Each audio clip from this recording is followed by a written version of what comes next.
જય માતાજી મિત્રો, સુપ્રસિદ્ધ બગદાણા ધામ જ્યાં બજરંગદાસ બાપાના બેસણા છે. હજારો લોકોની આસ્થાનું કેન્દ્ર, જ્યાંનો રોટલો વખણાય, હરિહરની આંકલું બોલે છે, બાપા સીતારામનો નાદ હંમેશા ગુંજતો હોય છે.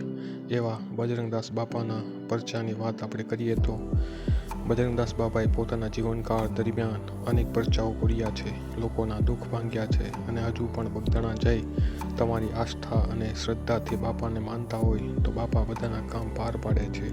કહેવાય છે ને, આમનામ દુનિયા નથી માનતી, કંઈક કરી દેખાડવું પડે. ત્યારે હજારો લોકોના માથા આ બંડીધારી બાવલિયાની સામે નમતા હોય છે. બાપાનો એક પ્રસંગ યાદ કરવી તો ગુજરાત સરકારના સચિવ રહેલા એવા પી.કે. લહેરીના પિતા એટલે કનુભાઈ લહેરી. હવે આ કનુભાઈ લહેરી અને બજરંગદાસ બાપા વચ્ચે ખૂબ જ સારા સંબંધો હતા. પોતે અવારનવાર બગદાણા આવતા બાપાના દર્શને, બાપાની જોડે બેસતા ઉઠતા. બાપા જાણે મિત્ર હોય તેમ બંને વચ્ચે સુમેળ હતો. પણ કનુભાઈ બહુ શ્રદ્ધા કે ઈશ્વરમાં માનતા નહીં. કનુભાઈ કહેતા, બાપા તમારે તો બહુ સારું, તમારે કેટલા સેવકો છે, તમારે કેવો સારો આશ્રમ, એકદમ સુખી જિંદગી છે બાપા તમારી તો.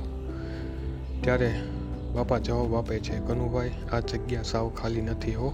તું જે માને છો એવું કંઈ નથી. કંઈક તો હોય તો જ આ બધું થતું હોય. વાલા, આમનામ લોકો અહીં નથી આવતા. એ કંઈ ગાંડા નથી કે બગદાણામાં રોજ દોડી આવે. થોડી રકઝક બાદ કનુભાઈ બોલ્યા, તો બાપા મને કંઈક દેખાડો, કંઈક કહો તો હું માનું. કનુભાઈ જાણે આજે બાપાની પરીક્ષા લેતા હોય એમ. પણ આ તો બજરંગદાસ બાવલિયા. બાપા એટલું જ બોલ્યા, તો સાંભળ કનુભાઈ લહેરી, તું તારી ગાડી લઈને બગદાણા આવ્યો છો, પણ તું જઈશ મારી મરજીથી. આજનો રોટલો તારે અહીંયા બગદાણાનો ખાવાનો છે. જા, હવે જવાય તો જતો રહે બગદાણામાંથી.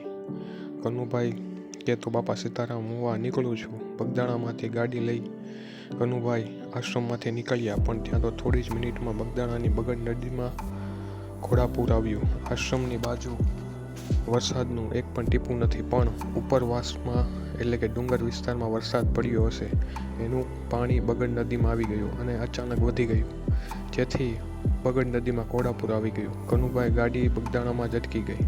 આટલા પાણીમાં ગાડી હાલે એમ નહોતી અને કનુભાઈ ત્યાં જ રાહ જોતા હતા કે પાણી ઓસરે તો હું ગાડી લઈને નીકળી જાઉં. પણ રાત પડી ગઈ, પાણી ઓછું થયું નહીં. છેવટે કનુભાઈ લહેરી બાપા પાસે આવ્યા અને પગમાં પડી બોલ્યા, બાપા મને માફ કરો, તમે સાચા, હું ખોટો છું. ત્યારબાદ કનુભાઈ આશ્રમમાં જમ્યા અને રાત ત્યાં જ રોકાયા.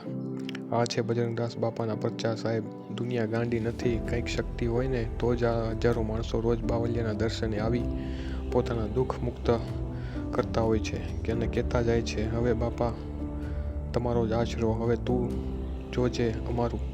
અને બાવલિયા બધાના દુઃખ દૂર કરે છે જો તમારી શ્રદ્ધા અને વિશ્વાસ હોય તો. આજે પણ બગદાણાનો ખૂબ વિકાસ થયો છે. અન્નક્ષેત્ર અવિરત ચાલુ છે. બાપાના ઉત્સવો, બાપાની તિથિ ઉજવાય છે. સમય કાઢી જીવનમાં એકવાર બાપાના દર્શને જજો, ત્યાંનો પ્રસાદ લેજો.